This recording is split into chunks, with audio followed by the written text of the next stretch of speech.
Darth Maul, he's back, but he didn't quite get everything he wanted last time. But Ezra got this holocron, and Ezra's now opened the holocron. So how much does Maul see an opportunity here? Well, I think that works out perfectly for Darth Maul, because ultimately what happens is this: Ezra, who's being trained by essentially a half-trained Padawan.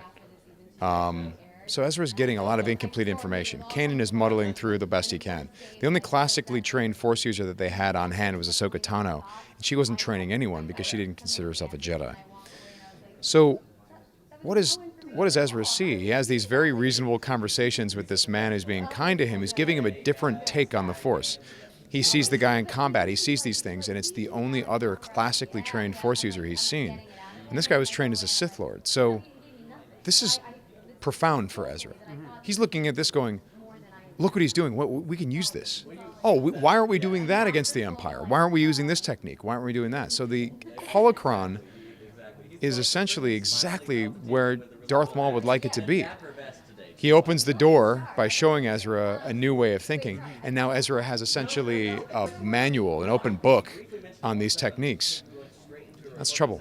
And, there's that clip they released yesterday where, he's very much, he's calling him Padawan. He is very much saying, you are going to come under my wing. How confident is he that he's already sort of, we already see, obviously, there is some temptation there on Ezra's part. So does Maul feel pretty confident that this is going to work for him? Maul feels pretty good. Maul is definitely aware that by blinding Ezra's buddy Kanan, that it's a setback. Yes.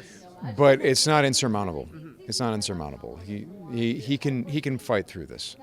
You guys talked about how Maul has, continued to sort of push forward despite having some big things happen along the way, both in Phantom Menace and Clone Wars, that where it looked like things were going to go well for him and they didn't. But again, that clip, he seems to have captured everyone. He's putting Kanan in another very bad spot. So this season, can you talk a bit more about sort of his newfound approach you were speaking about at the press conference, and how maybe he's doing things from a different angle this time? He certainly has to be more sneaky this time, because last time he was brazen. He took over entire worlds and was building a power base, and his master Darth Sidious came and took it away from him very, very quickly.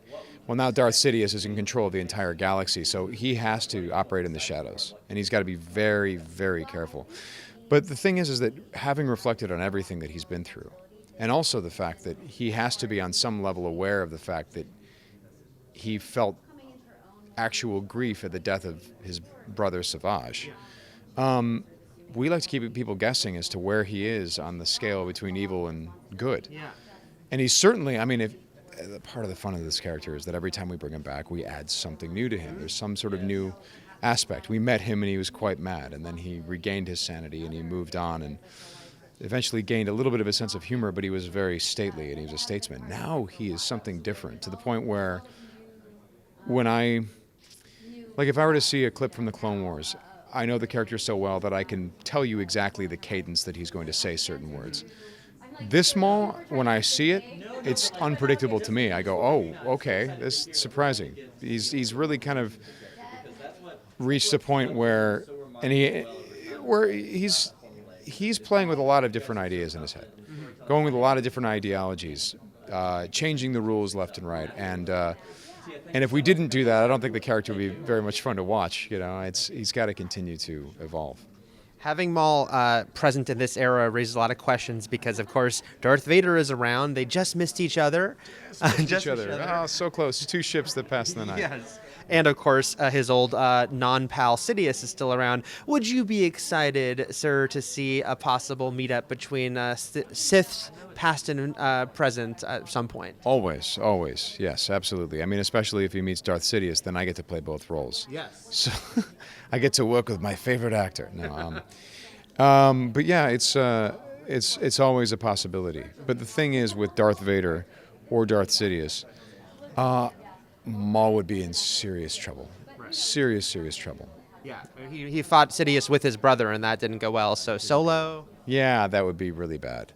But, on the other hand, out in the galaxy, away from those guys, he is one of the only...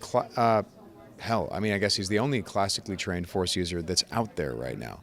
So if an Inquisitor comes across him, the Inquisitor's in trouble. Right. You know, anyone that's half trained or, I mean, Vader's going around wiping out the Jedi, right? At this point, he's facing people like Ezra, where he's just knocking them aside like they're nothing, which has to give the Emperor a good bit of confidence that they did a good job in wiping these guys out. That the only signs of resistance are these children of the Force and these half-trained apprentices that are just nothing. But Darth Maul is an interesting threat because he was classically trained by the Sith. It's a rarity.